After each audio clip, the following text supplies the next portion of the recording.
A gente vai falar sobre isso. Tá? Pronto? Olha como a gente tá claro, gente. Ficou bom, hein? Gostei. Bora lá, vamos falar sobre doenças autoimunes.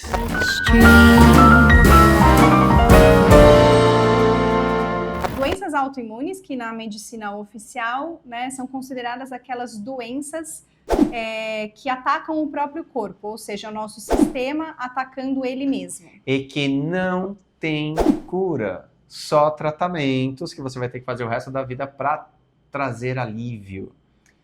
Só isso, né? Quando a gente traz esse pensamento, a gente já pode perceber no corpo, eu não sei, porque quando eu falo isso, o meu corpo reage, eu sou muito conectada com o meu corpo, eu já falei isso aqui, né? Pensar que eu tenho uma doença, né? Algo dentro de mim que ataca eu mesma e que isso não tem cura e que eu tenho que levar isso para o resto da vida, me tensiona, né? Então, eu imagino que quando as pessoas têm um diagnóstico de uma doença que é considerada autoimune, né? Como isso as coloca no medo. E aqui nós vamos trazer uma referência específica de livro. Mostra o livro que você está apaixonada. Sim, aqui no canal agora a gente vai indicar livros, vamos indicar cursos, vamos indicar tudo que a gente quiser indicar. Se você vai querer fazer aí, são outros 500, Aquele, né, que vai entrar na criança. Ela está amando mais esse livro do que eu. Gente, eu tô amando tanto, que eu fiz ele começar a ler. Eu fiz não, né? Ele decidiu. Ó, O Mito do Normal, de Gabor Maté. É um livro maravilhoso e hoje a gente vai trazer algumas referências aqui que ele mesmo traz no livro. Não vou começar pela referência, vou deixar você falar um pouco sobre as doenças autoimunes. Aqui, como você já sabe, nós trazemos a referência do estudo científico do Dr. Hammer nas 5 leis biológicas. E quando nós falamos de doença autoimune, jamais o nosso corpo vai jogar contra a gente mesmo. Isso é uma forma muito biológica de se pensar, né? Mas se Deus fez todas as coisas, né? Se Deus simboliza a perfeição, né? Ele criou a natureza e criou os seres humanos. Os seres humanos são parte da natureza. A gente sabe que a natureza funciona de forma perfeita, sincrônica. Assim também somos nós. Né? Então, pensar que existe algo dentro de nós que nos ataque, que faça mal para nós mesmos, é esquisito, né? Até porque, primeiro mandamento da biologia, né? O cérebro é programado para sobreviver. E ele quer sobreviver. Então, ele não vai jogar contra a gente. E quando a gente fala de doença autoimune ou doenças autoimunes, eu quero trazer como referência um dos nossos mestres, o Emmanuel Corbel, e ele traz bem explicado assim: quando a pessoa expressa uma doença autoimune, ela, né, dentro do processo interno, ela não está sendo coerente com ela mesma, ou seja, ela vive... Com ela mesma, a pessoa. Com ela mesma. Então a pessoa não vive em coerência com o que ela acredita, ela não vive em coerência com ela mesma. Com a verdade dela, com a essência dela. E olha só que interessante, né? Lendo o livro aqui, a Venus Williams, acredito que muitos de vocês conhecem, uma tenista super famosa, que foi diagnosticada com síndrome de Sjögren. Olha a frase que ela traz, que bate exatamente com o que nós acabamos de falar. Várias vezes tive de fingir que estava me sentindo bem quando estava me sentindo péssima. Então, perceba que não estava em coerência, não estava sendo ela mesma. E tem um outro caso que ele traz de uma pessoa que apresentou esclerodermia. Quer explicar, amor, o que é? Esclerodermia, você começa a ter um enrijecimento da pele, tá? Numa determinada região. Vamos pegar como exemplo as mãos. E não só da pele, né? Ela pode começar a se expressar também nas articulações, onde tudo vai ficando mais rígido. E essa pessoa, ela diz assim, a frase dela, para corroborar com isso que o Fê tá falando, né? Eu, na verdade, não era eu mesma quando estava lá, se referindo a um emprego que ela tinha. Então, mais uma vez, né? Quando eu não estou em coerência comigo mesmo. Então, imagine, ir para um emprego onde eu não possa ser eu mesma. E, gente, o trabalho normalmente leva aí 1/3 do nosso dia, ou mais, né, Rafa? O Rafa não tem nem como escapar aqui, como nós, às vezes, também fazemos. E se eu vou para um lugar onde eu não suporto, aquilo não é coerente comigo, eu vou adoecer. Por isso que a gente fala muito que quando a gente vai entendendo no processo de autoconhecimento, que a gente vai se conectando com quem a gente é, com a nossa essência, com a nossa verdade, com aquilo que é importante pra gente, e a gente vai conseguindo, porque às vezes a gente se conhece, mas não conhece, não consegue fazer as coisas para poder viver em coerência, né? Seja por causa do ambiente, seja por causa do emprego, seja por causa da família, ou como a gente falou no vídeo anterior, de uma religião, né? A gente se afasta da gente mesmo. Quando a gente vive em coerência com essas coisas que a gente vai descobrindo sobre si, a gente fica menos doente, a gente tem menos conflitos, a gente consegue viver com maior leveza, né? Por isso que ser você é muito importante. A gente sabe que não é um processo fácil, né? Aliás, é bem complexo, porque além de se conhecer, você precisa se desprender daquilo que o mundo espera de você, né? E a gente já falou aqui que o que o mundo espera de mim é aquilo que para nossa criança é aquilo que os meus pais esperavam de mim, né? E esse é um processo longo, às vezes de uma vida toda. E aqui, voltando para esse último caso que a Fê trouxe de esclerodermia, os primeiros meses ela foi diagnosticada como artrite reumatoide, tá? E tacavam altas dosagens de corticoide, o que no fundo trazia alívio muito temporário e no médio prazo começou a trazer mais complicações, até que em um momento ela foi diagnosticada com essa doença aí autoimune, esclerodermia, e ela pensou em alguns momentos de tirar a própria vida. Olha que forte, porque o diagnóstico é para o resto da vida. Porque o diagnóstico é para o resto da vida e porque ela estava passando por muitas dores, né? Então ela diz assim: era como se eu estivesse passando por uma mumificação, uma automumificação ao longo do tempo. Ela ia se espalhando cada vez mais pelo meu corpo e a dor era simplesmente inacreditável.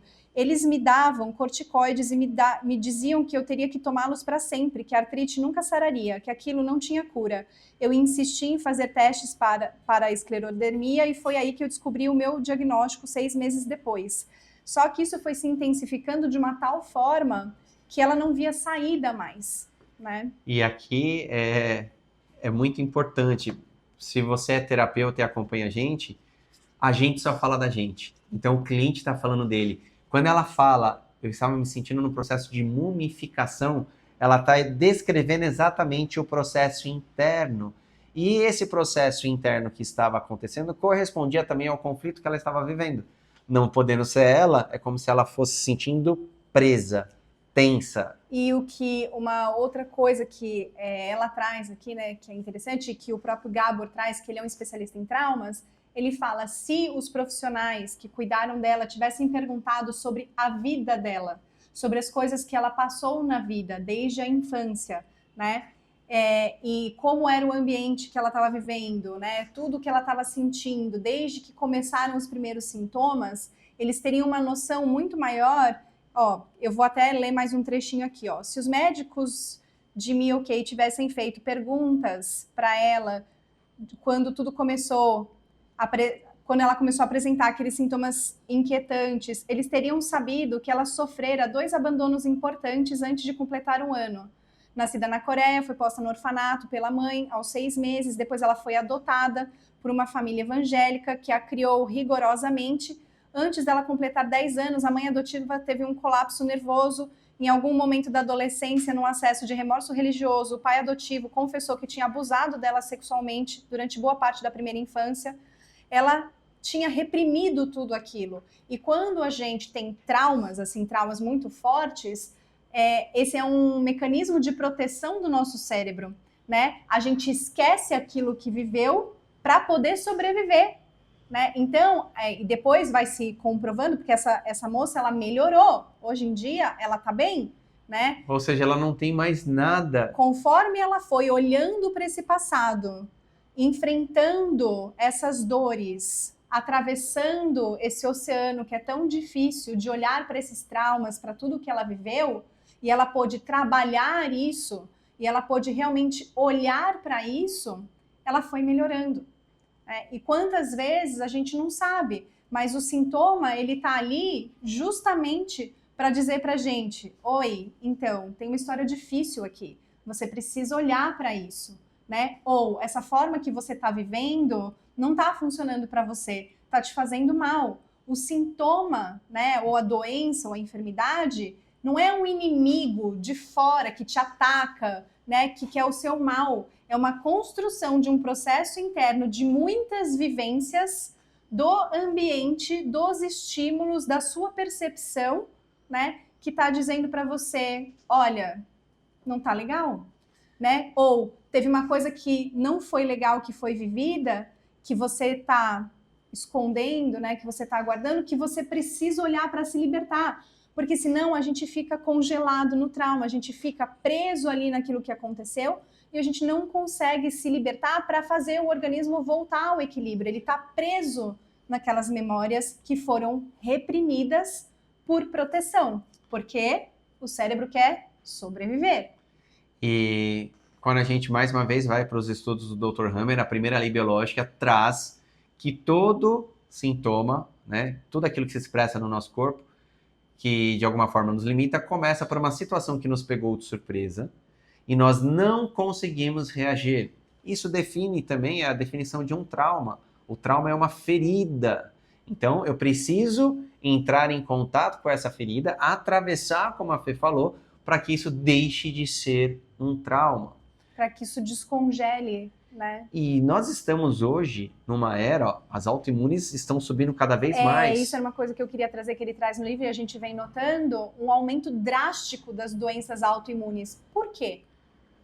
O que te vem aí na cabeça? O que te vem, né? Porque só a gente que vai trazer. Por que será que aumentou tanto?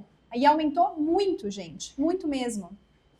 Nós temos uma mudança no ambiente, nós temos uma mudança na nossa cultura. E aí, se a gente pegar o mais recente, essa questão das mídias sociais, onde existe um padrão de sucesso, é aquela pessoa que deu certo. E não só nas redes sociais, é que isso é disseminado pelas redes sociais, né? Mas existe isso na vida, uma coisa de produtividade, você tem que ser mais, tem que fazer mais, não pode parar. A gente tem muito associado, né? Quanto mais a gente faz, mais valor a gente tem, né? E isso está fazendo com que a gente trave uma batalha contra a gente mesmo. E um outro ponto em relação a essa produtividade é que também as pessoas querem que a terapia seja assim, em quantas sessões eu resolvo o meu problema? As pessoas procuram a gente, e aí eu digo a gente e os terapeutas que, né, que estão com a gente, que estão na mentoria e tal, em quantas sessões eu resolvo isso? E é uma... Como se uma vida inteira pudesse ser resolvida em 3 sessões. E é interessante porque, dentro do alinhamento biosistêmico, eu falo aí 20% dos casos parecem passe de mágica, porque muitas vezes resolvem em 1 ou em 2 sessões. Porque era algo que estava lá atrás, a gente consegue achar essa memória, o cérebro reconhece, percebe que já passou e a pessoa consegue ressignificar e acabou. Agora, muitas vezes, é um processo que a gente tem que viver. Por quê? Eu vou trazer um caso que eu atendi, que também é considerado algo que não tem cura, né? Um Parkinson. A gente conseguiu achar as memórias, as informações. Essa pessoa ficou melhor, porém, ao ser reativada pelo mesmo tipo de emoção que ela ainda não consegue se livrar, e ela nem deve se livrar, ela precisa entender e atravessar, ela volta a sentir. Ela precisa sentir. Ela precisa sentir as mesmas expressões sintomáticas, porque aí é o corpo. Opa, ainda não tá legal. Tem a frase, né, do Manu, que é: enquanto a gente não aprende aquilo que precisa aprender, a natureza, ou a vida, né, oferece o mesmo cardápio. Que é uma forma de dizer pra gente, olha, a mesma situação se repete, ou a mesma emoção se apresenta, porque tem algo não resolvido que precisa ser visto, incluído e trabalhado. Eu tive um caso de um diagnóstico de tireoidite de Hashimoto, era uma cliente da Fê que me procurou, e eu falei, eu tô saindo de férias, pode ser daqui a 2 semanas? Ela pode. E a Fê falou, essa pessoa não gosta de dar trabalho, se ela mandou mensagem para você, ela precisa. Aí ela levou os exames, diagnosticada com doença autoimune, uma tireoidite de Hashimoto. Aí eu falei, opa, vamos lá entender, isso de uma hora para outra. Ou seja, é um diagnóstico fechado, remédio para o resto da vida. Entramos na história dela, conseguimos compreender o que tinha acabado de acontecer e achamos uma memória lá aos 5 anos de idade, de algo que correspondia. Trabalhamos nisso. 10 dias depois ela refez os exames e os exames estavam normais. zerados, E, né? e aí entra o que a Fê falou lá atrás, né? A pessoa recebeu um diagnóstico para o resto da vida. Isso por si só já gera um impacto, né? E ela tinha recebido esse diagnóstico, porém, ela conseguiu rapidamente ser acolhida, olhar para o que tinha acontecido e o corpo voltou à sua normalidade. Então, muito desse aumento dessas doenças autoimunes tem a ver com a vida como ela se apresenta hoje, né? Quando o Gabor traz a questão do mito do normal, a gente normaliza coisas que não são normais, né? Muitas coisas que são antinaturais são normalizadas como normais. Então, aqui a gente deixa uma reflexão, né? Para você que está assistindo a gente aí do outro lado. Será que as cobranças, né, que sejam do trabalho, do parceiro da parceira, da família, dos amigos, né, daquilo que eu tenho que fazer, daquilo que eu tenho que ser, ou daquilo que eu tenho que parecer, será que isso de fato te ajuda? Ou será que isso faz com que você cada vez mais queira se estressar, né? Eu digo, fazer além do que aquilo que faz bem para você. Então questione o ambiente, questione aquilo que é cobrado de você e as vozes internas que te cobram, né? Porque o mundo não está normal e aquilo que está sendo normalizado não é natural. E uma dica que a gente sempre deixa, né? E a gente trabalha isso muito com os nossos alunos: pare para escutar o seu corpo. E isso não precisa de técnica, é literalmente você parar, respirar e perceber aonde há tensões, né? Aonde existe algum tipo de desconforto, de dor, ou é um coração que está mais acelerado, porque o seu corpo ele está se comunicando com você. E quando você perde esses primeiros sinais, por exemplo, num médio prazo, num longo prazo, pode se transformar, né, num sintoma que é considerado sem cura. Já saiba, tem cura. Agora, quanto mais tempo a gente vive no olho do furacão, mais desafiador é sair depois. Eu vou finalizar esse vídeo com um post que eu li essa semana dizendo que 15 minutos do nosso dia representa 1% do nosso dia. Se você não tem 15 minutos para você, para se conectar, né, com quem você é, com as suas necessidades, com o que seu corpo comunica para você, será que você está vivendo a sua vida ou você está vivendo uma vida para alguém? Fica aí a reflexão. Se você gostou do vídeo, dê um like. Se gostou e acha que vai ajudar alguém, compartilha com um amigo. Vai ajudar alguém. Você sabe que vai ajudar alguém. Compartilha aí, ó. Vale a pena. Esse vídeo ficou muito bom. E deixa aqui nos comentários pra gente se você tiver algum pedido para fazer ou alguma coisa a acrescentar. Gratidão. Até o próximo vídeo. Até.